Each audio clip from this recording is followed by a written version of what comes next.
The summer heat of the year 722 clung to the limestone peaks of the Asturian mountains like a shroud, the air thick with the scent of wild thyme and the distant promise of violence, and in a ravine so narrow that a man could touch both walls with outstretched arms, a handful of exhausted warriors prepared to make their stand against an empire that had already swallowed kingdoms whole. Pelayo stood at the mouth of the cave they called Covadonga, his fingers tracing the rough stone as if reading prophecy in its ancient grain, knowing that every choice made in the next hours would either birth a nation or consign his people to the footnotes of a history written by conquerors. The Umayyad Caliphate had not paused in its westward sweep since the sons of the Prophet first carried their banners out of the desert, and the Iberian peninsula, that land Romans had called Hispania, had fallen with such shocking speed that many believed divine will itself favoured the crescent over the cross. Pelayo himself had witnessed the collapse of the Visigothic kingdom,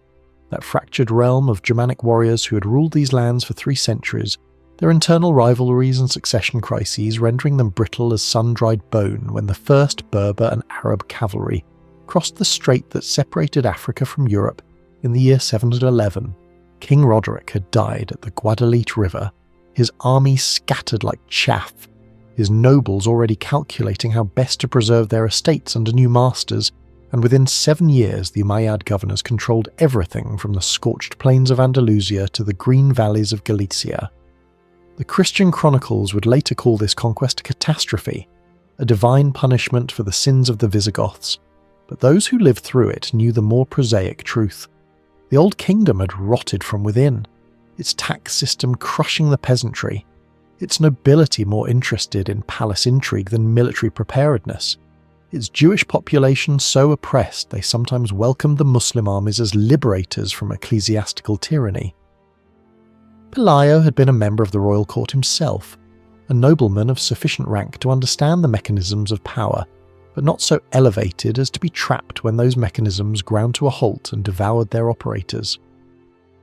His father had served King Egica, and the young Pelayo had learned statecraft in Toledo, that great capital on the Tagus where Visigothic kings had tried to balance Roman administrative traditions with Germanic warrior culture and Catholic orthodoxy, with the persistent heresy of Arianism that lingered like smoke in the corners of the realm. He had watched the succession crisis that followed Witiza's death,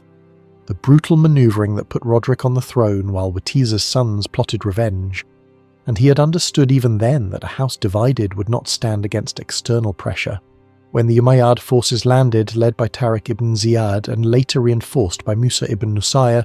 Pelayo had fought in the desperate rearguard actions that tried to slow their advance, but he had also possessed the tactical wisdom to know when a battle was lost and survival meant retreat.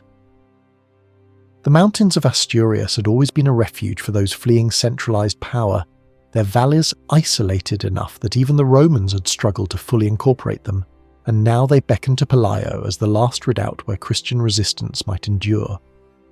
The Umayyad governor Al-Hur had initially allowed a degree of autonomy to the conquered territories, preferring tribute and nominal submission to the expensive business of garrisoning every hilltop fortress, and for a time it seemed that Christian communities might persist as dhimmi, protected but subordinate peoples within the new Islamic order. The arrangement was pragmatic from the Umayyad perspective, reflecting the administrative flexibility that had allowed their empire to stretch from the Indus to the Atlantic, but it required cooperation from local elites willing to mediate between the conquered population and their new rulers. Pelayo refused this role, and his refusal was not merely religious zealotry, but a calculated political stance rooted in his understanding of legitimacy and sovereignty. The Visigothic kingdom had been Christian not just in faith, but in its entire conceptual framework of authority, with kings anointed by bishops and laws justified by reference to divine commandment, and to accept Muslim overlordship, even in its most tolerant form, meant accepting a fundamental reordering of the cosmos as Pelayo understood it. He retreated deeper into the Asturian highlands, gathering around him others who shared his refusal, former soldiers who had escaped the destruction of Roderick's army, peasants who resented the new tax collectors regardless of their religion, monks and priests who saw the Muslim conquest as apocalyptic tribulation, and that particular breed of mountain folk who had never much respected any distant authority and saw no reason to start now. The Picos de Europa, those jagged peaks that rose like the teeth of some buried giant, provided natural fortifications that would cost any army dearly to assault, and the local population knew every goat path and hidden spring, while invaders would stumble through unfamiliar terrain. By 718, the new Umayyad governor Al-Sam ibn Malik was consolidating control and demanding more systematic submission from the northern territories, and Pelayo's continued defiance was becoming an irritant that required addressing. The Asturian nobleman had begun styling himself as the legitimate heir to Visigothic authority, not through direct descent, but through the older Germanic tradition of election by warriors, and his followers had acclaimed him as their leader in conscious echo of how ancient Gothic chieftains had been raised on shields by their retainers. This was more than banditry or localized resistance. It was a competing claim to sovereignty, and such claims could not be ignored lest they inspire imitators across the conquered territories. The governor dispatched an expedition under the command of Al-Kama, a general of proven capability who had previously suppressed rebellions in the Pyrenean foothills, and with him marched a force that Christian chroniclers would later enumerate at impossible numbers, speaking of 100,000 or even 180,000 warriors, figures that reflected psychological rather than literal truth. Modern historians suggest the actual Umayyad force probably numbered several thousand, still a massive advantage over Pelayo's few hundred defenders, but the mathematics of the possible matter less than the mathematics of perception, and to the Christians huddling in their mountain refuges the approaching army represented overwhelming, perhaps divinely sanctioned force. Al-Kama's expedition moved north in the early summer of 722, following the old Roman roads where they still existed, and relying on local guides where the infrastructure had decayed, their supply train laden with provisions for what was expected to be a brief punitive campaign. The Umayyad military system was among the most sophisticated in the world at that moment, combining the desert mobility of Arab cavalry with the administrative structures inherited from the Byzantines and Persians the Caliphate had conquered, and Al-Kama would have had maps, intelligence about water sources, and likely informants who could describe the terrain around Pelayo's strongholds. The Christian resistance had none of these advantages in formal terms, but they possessed intimate knowledge of landscape as only those born to mountains can, understanding how weather moved through the valleys, where landslides became likely after rain, which approaches would funnel an enemy into kill zones, and how the very stone could be made an ally.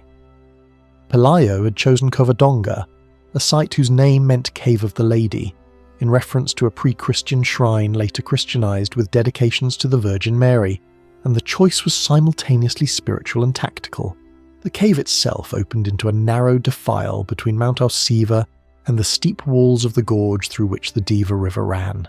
with only a single viable approach for any attacking force, and above the cave natural springs provided water, while the surrounding forest offered game and forage for those who knew where to look.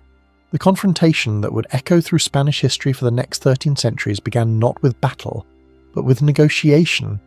as was customary when Umayyad forces encountered resistance, because every enemy convinced to submit without fighting preserved Muslim lives and expanded the tribute-paying population. Al-Kama sent forward an envoy,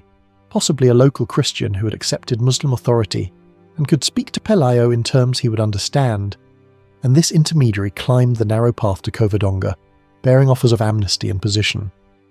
The terms would have been generous by contemporary standards. Pelayo could keep his lands and his followers, pay tribute to the Caliphate, and govern his mountain people with minimal interference, receiving in return recognition as a noble within the Umayyad administrative system and protection against his rivals. Similar arrangements had been made with numerous Visigothic nobles across Iberia, including Theudemir of Mercia, who had negotiated a treaty allowing him to rule his territories under Muslim suzerainty, and from a purely rational calculation of power the offer made sense. Pelayo's rejection was therefore a statement of something beyond rational calculation, a drawing of lines in theological and civilizational sand that would define the nascent ideology of Reconquista, centuries before that term existed. The Christian sources preserve speeches attributed to Pelayo in these moments, whether authentic or rhetorical reconstructions we cannot know, but their content reveals what later generations believed necessary to justify perpetual warfare. He spoke of not betraying Christ, of refusing to bow before what he considered false prophecy, of maintaining the Gothic inheritance and the Christian character of Hispania, and beneath these religious formulations lay political claims about legitimate sovereignty that could not be negotiated away without becoming a different entity altogether. The envoy returned to Alcame with Pelayo's refusal, and the Umayyad general began his advance into the defile, confident that numerical superiority and professional military organisation would overcome whatever desperate defence these mountain warriors could mount. The approach to Covadonga forced Alcama's army into a column, with cavalry largely useless on the narrow path and infantry pressed together so tightly that individual martial skill mattered less than simple mass, and as they advanced, the stone walls of the gorge rose higher on either side. Blocking escape routes and creating a natural funnel, Pelayo had positioned his small force, perhaps 300 warriors by the most common reckoning, though some sources suggest fewer, in and around the cave itself, with archers on the slopes above where rockfalls and scree could be triggered, and women and children deeper in the cave complex where they could be protected, but their presence would also stiffen the resolve of the defenders, who knew retreat meant their families' enslavement or death. The Muslim vanguard reached the base of the final approach to the cave in mid-morning, the summer sun already heating the stone, and they would have seen the Christian defenders arrayed above them, in what must have seemed a pathetically inadequate force to stop a professional army. Alcama ordered the assault, and his troops began climbing the steep path, shields raised against the arrows that immediately began falling from above,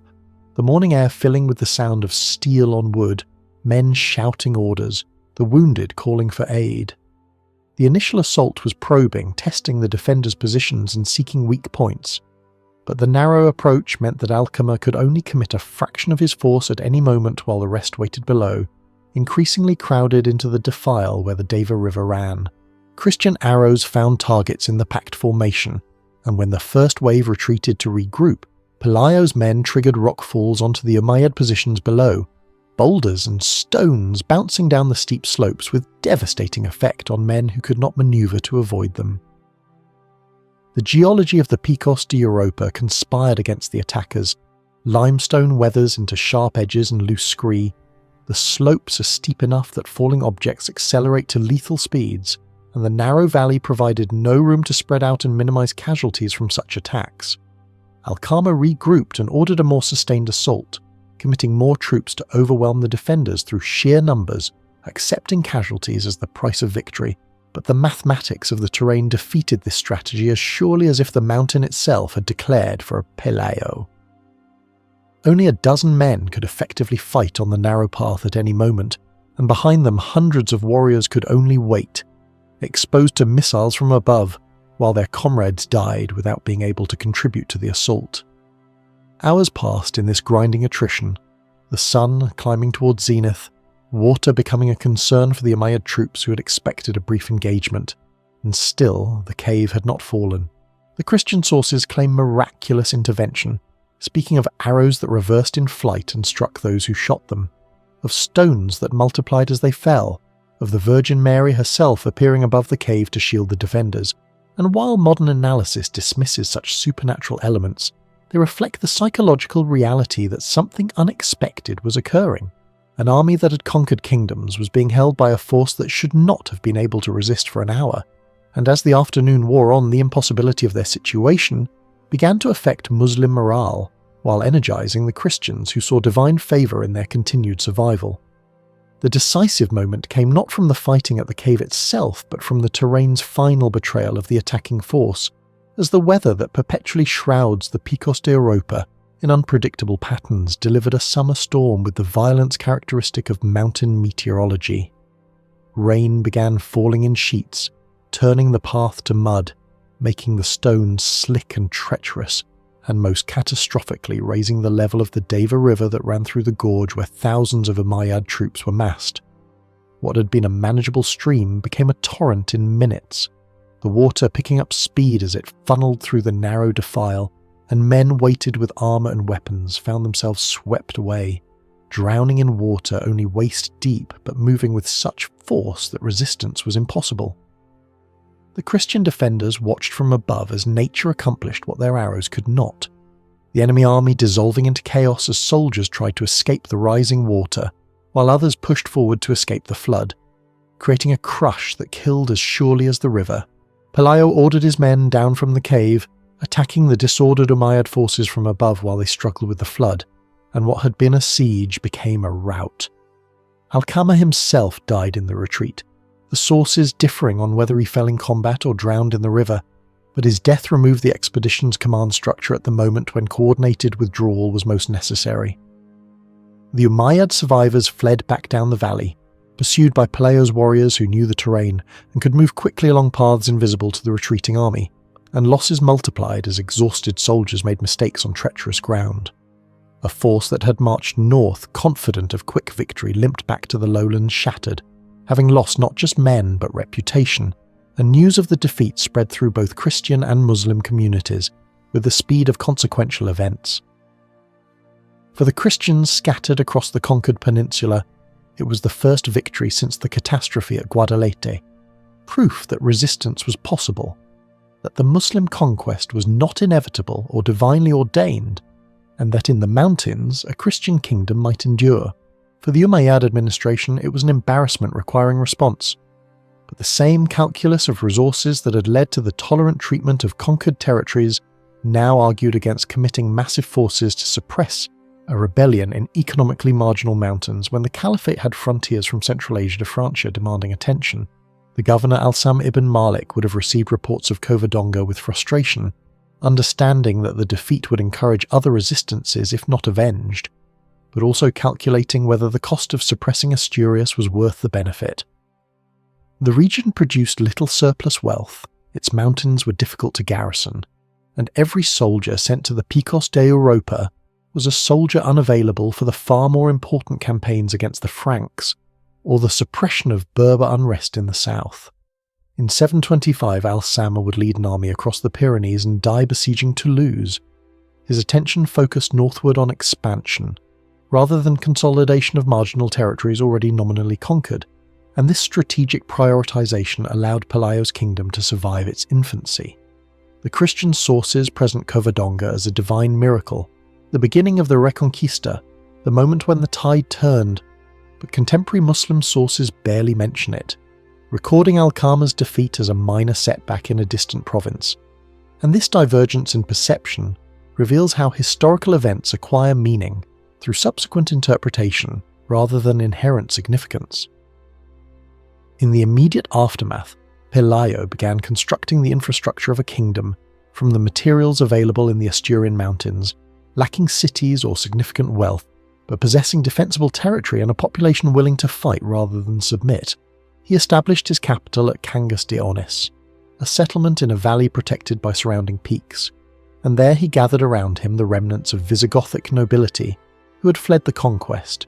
providing his nascent kingdom with legitimacy through continuity with the previous Christian order.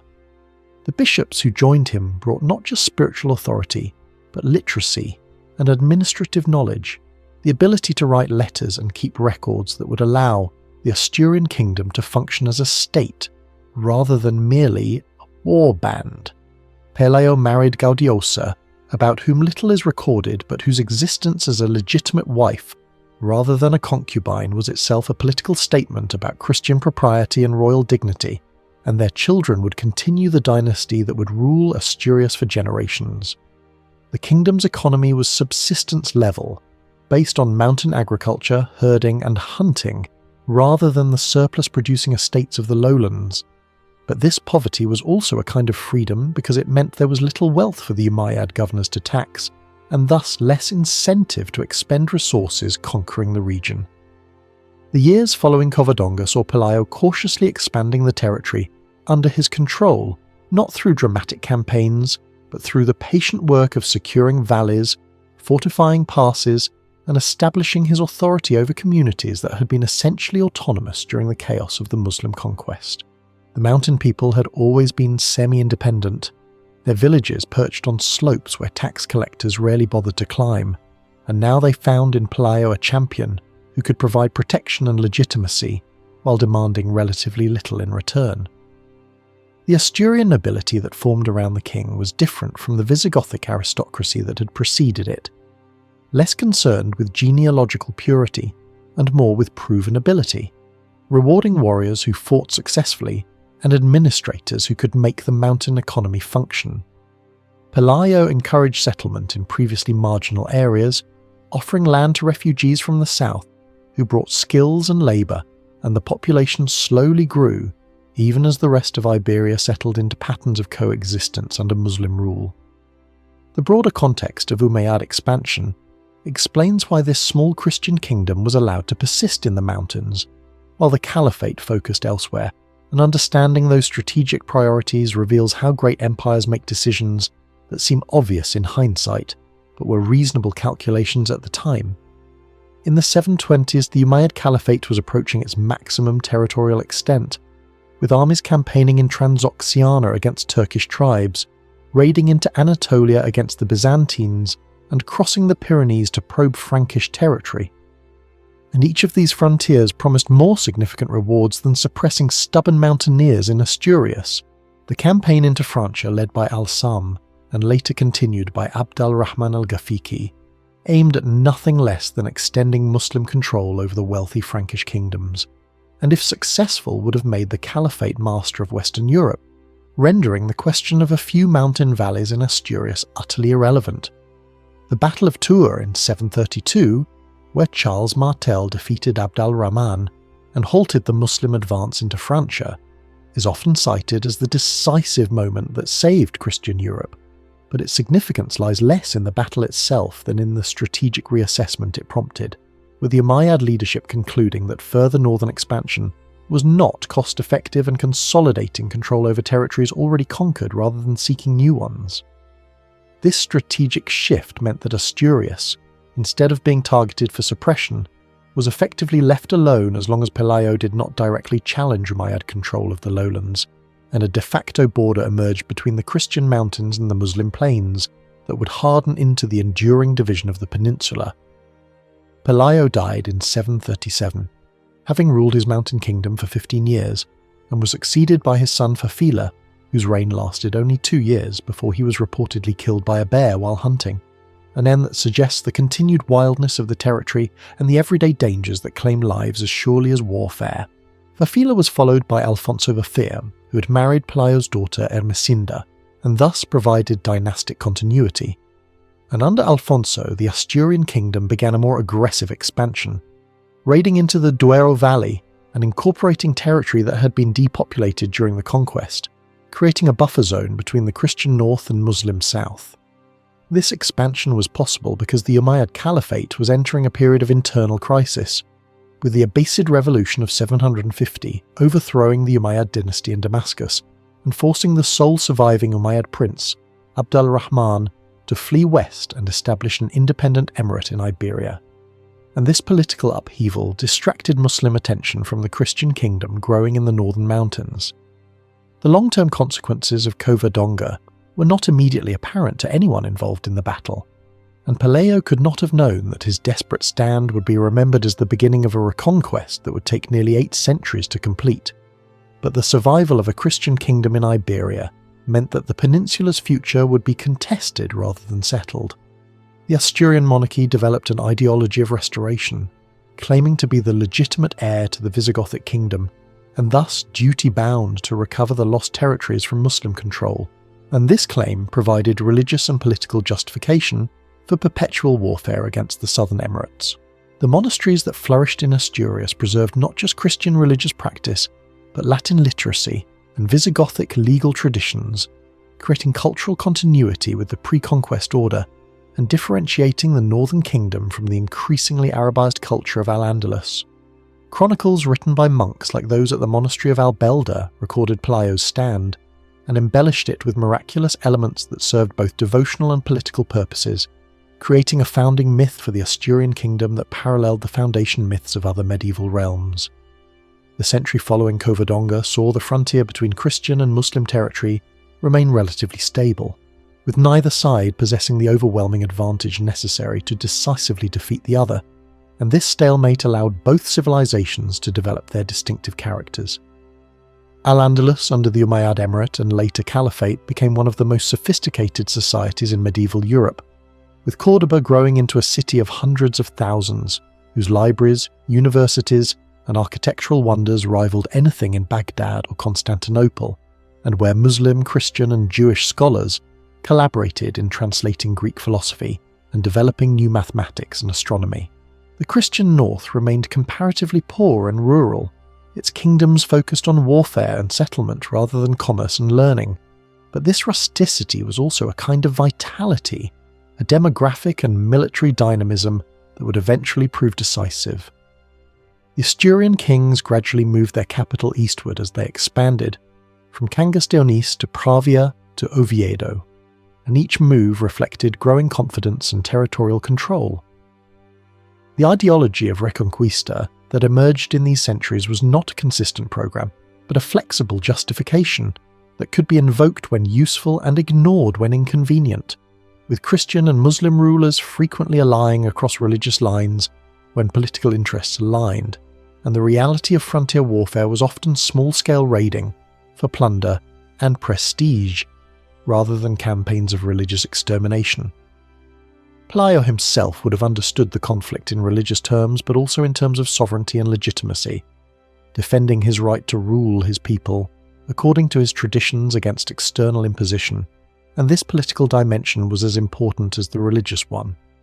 The victory at Covadonga resonated because it demonstrated that resistance was possible, that the mountains offered sanctuary and strength,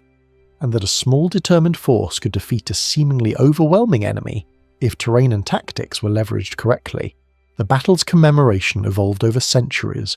with later generations adding layers of meaning as the Reconquista progressed, and Christian kingdoms gradually pushed south, reclaiming territory in campaigns that spanned generations and involved complex politics of marriage alliances, tributary relationships, and shifting borders.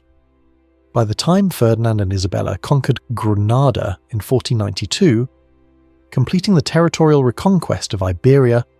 Covadonga had been transformed in memory from a desperate skirmish into the foundational moment of Spanish Christian identity,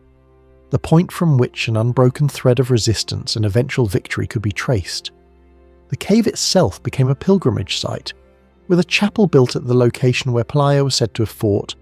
and the waters of the spring were credited with miraculous healing powers, drawing pilgrims who saw in the site not just historical significance, but ongoing divine presence.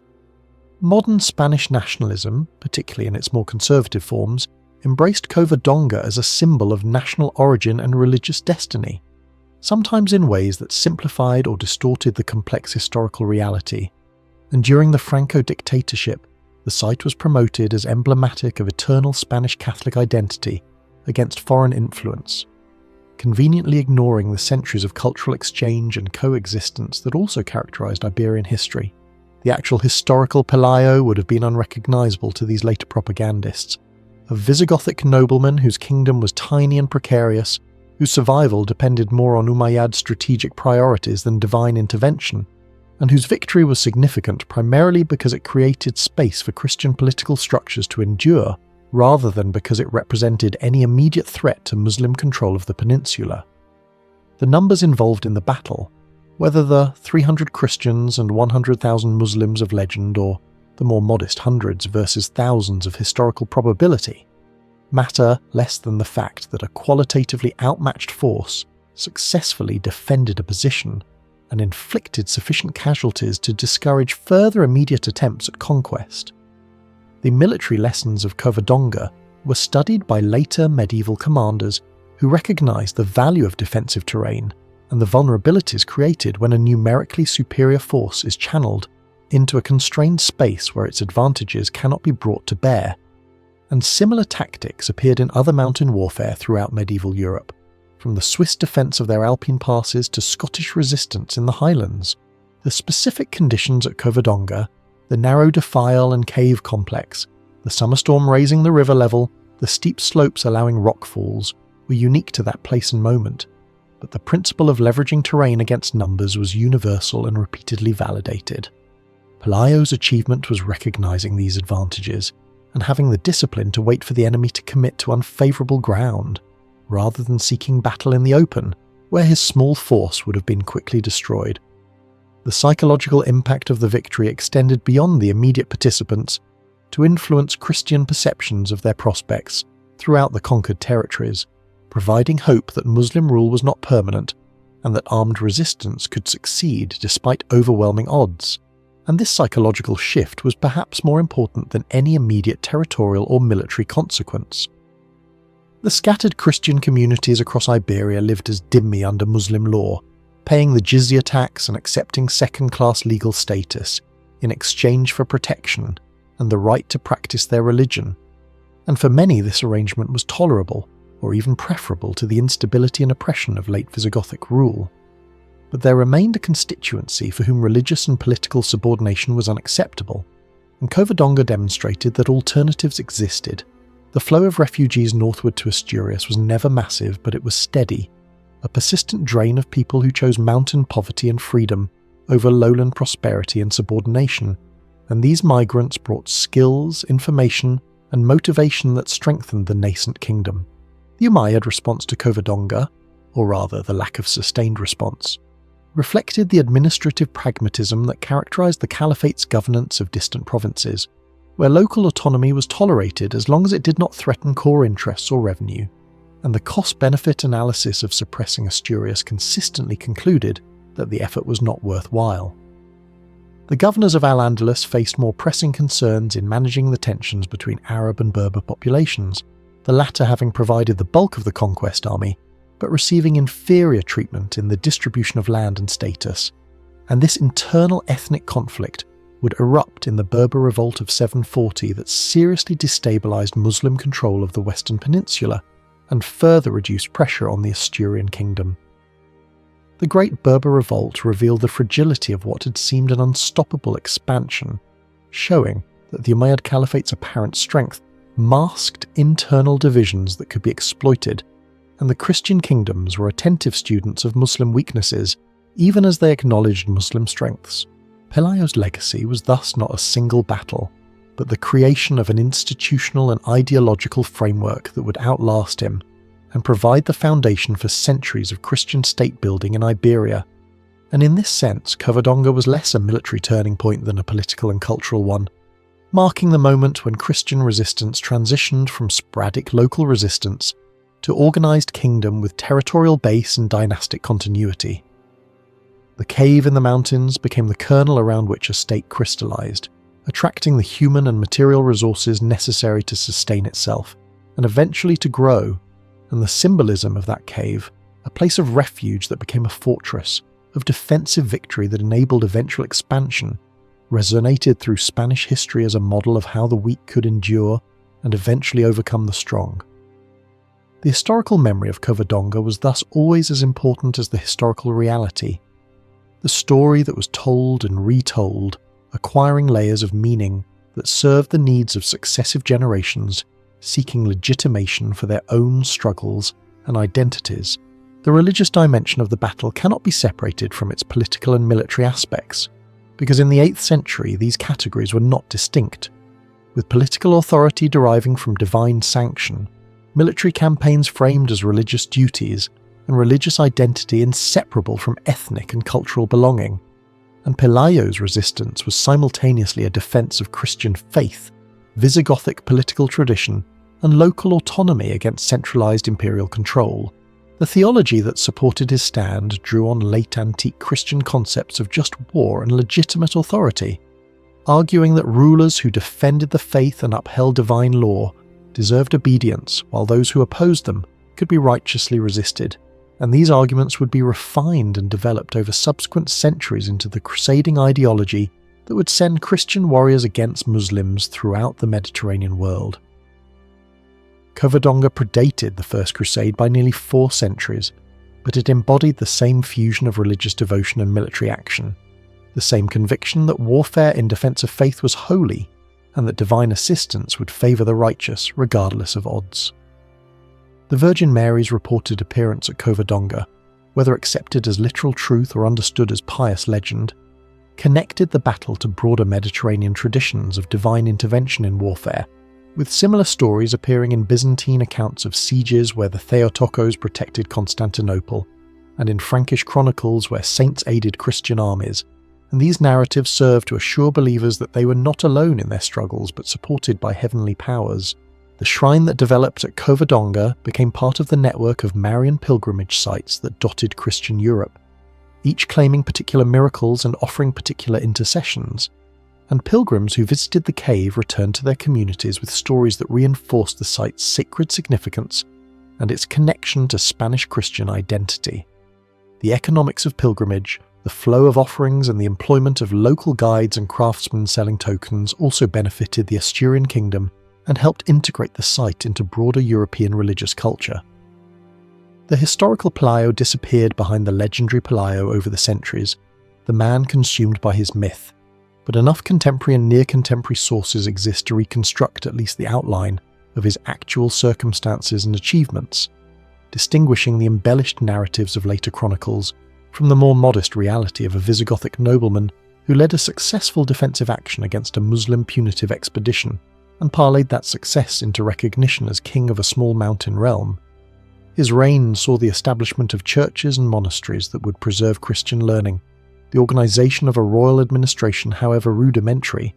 and the articulation of a political programme claiming continuity with and legitimacy as the successor to the Visigothic kingdom, and these achievements provided the foundation his successors would build upon. The expansion of the Asturian kingdom under Alfonso I and his successors was possible because Pelayo had created the institutional framework and legitimating ideology that transformed a warband into a dynasty and a refuge into a kingdom. The Battle of Covadonga thus stands at the beginning of a process rather than representing a sudden reversal, the first step in what would be 8 centuries of intermittent warfare and gradual Christian territorial expansion, and understanding it requires seeing both its immediate military significance and its long-term political and cultural consequences, recognizing how a single event could ripple forward through time, gathering meaning and significance with each retelling until it became foundational to national identity and historical consciousness, and how the men who fought in that narrow defile in the summer of 722 could not have imagined that they were beginning a story that would culminate in the expulsion of the last Muslim ruler from Granada 770 years later, but they knew they were fighting for survival, for the right to live according to their traditions and beliefs, and in that fight they found a strength that neither they nor their enemies had anticipated, and the mountains that sheltered them became the cradle of kingdoms.